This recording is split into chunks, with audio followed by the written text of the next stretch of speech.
Hola, mi nombre es Valeria Alejandra Oquendo Troncoso y hoy les voy a hablar sobre el deterioro de la calidad de vida desde 2023.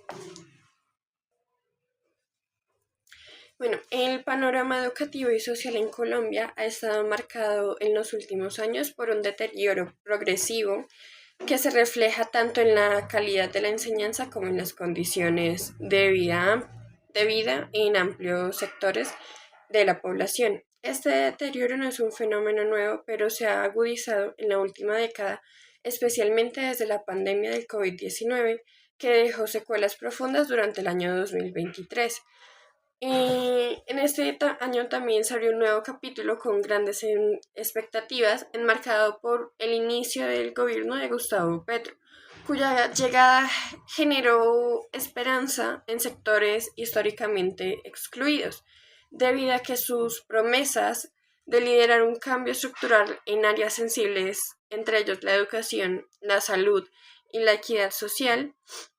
Sin embargo, hasta la fecha los resultados de su administración en estos campos han sido, en el mejor de los casos, ambientales y, en muchos otros, claramente insuficientes, por no decir en todos. Las heridas que dejó el prolongado cierre de las escuelas durante el confinamiento aún no cicatrizan del todo. La educación virtual que se adoptó como solución de emergencia evidenció las profundas desigualdades estructurales que tenía el país en ese entonces.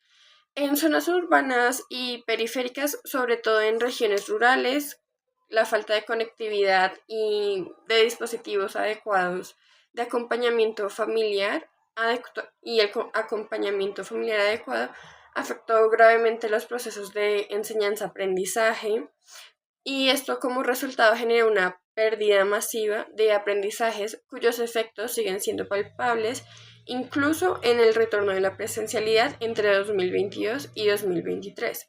Aunque esto regresó fue presentado por las autoridades como una oportunidad de recuperación. Los indicadores educativos muestran que dicha recuperación ha sido bastante lenta, fragmentada y en muchos casos superficial, y que las medidas que ha tomado el gobierno no han sido como las mejores. En ese contexto, el gobierno de Gustavo Petro llegó al poder con promesas explícitas de hacer que la educación el eje central del cambio social.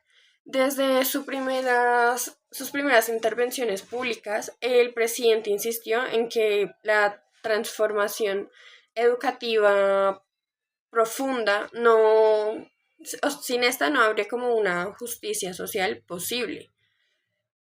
Era lo que hizo que todos los jóvenes creyeran en él.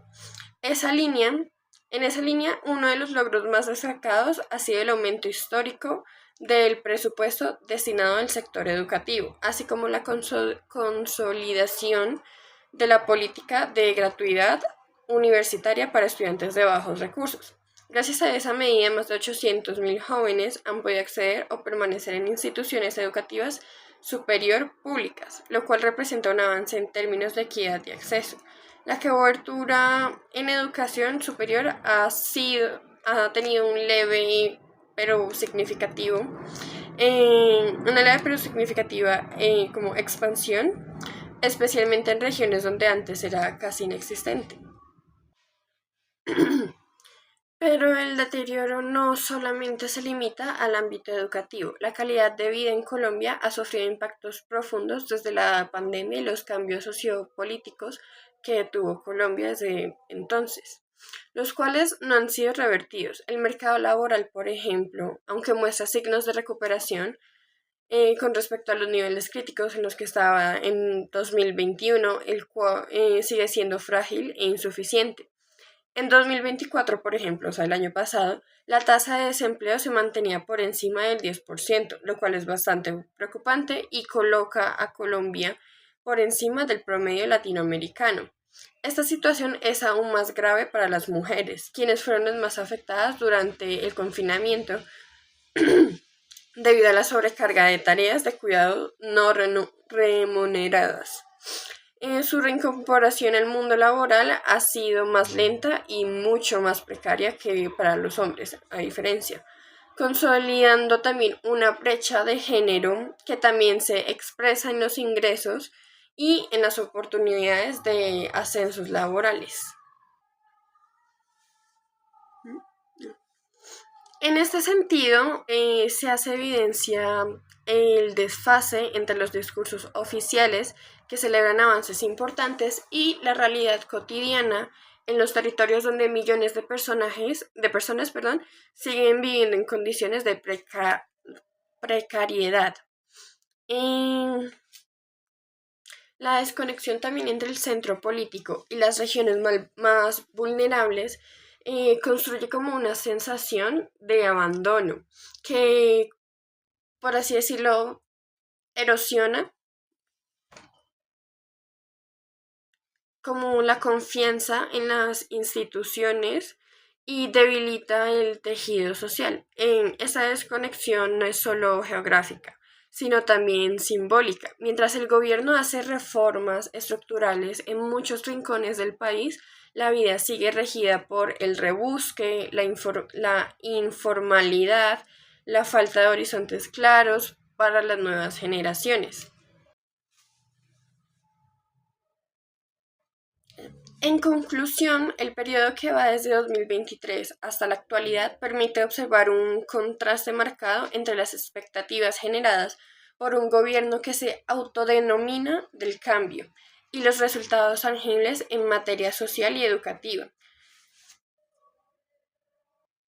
La educación, que debería ser el motor de la movilidad social y el desarrollo humano, sigue atrapada rezagos heredados de la pandemia y en promesas gubernamentales que no se han traducido en acciones estructurales ni sostenibles. La calidad de vida de los colombianos, aunque ha mejorado en ciertos aspectos, sigue condicionada por un desempleo persistente, una desigualdad profundamente arraigada y un modelo de desarrollo que aún no logra aún no logra llegar efectivamente a las regiones más excluidas del país, que era esa una de las promesas del nuevo gobierno del cambio, que la educación llegaría a absolutamente todas las regiones del país. Sin embargo, las más marginadas siguen estando sin educación de calidad. La historia reciente demuestra que se requiere una estrategia coherente y de largo plazo, con metas que realmente sean claras y una capacidad real de ejecución. De lo contrario, Colombia seguirá siendo un círculo vicioso donde tanto la educación como la calidad de vida continúan siendo víctimas silenciosas, tanto de la pospandemia y de un Estado que promete más de lo que cumple. Muchas gracias, eso ha sido todo por hoy. Adiós.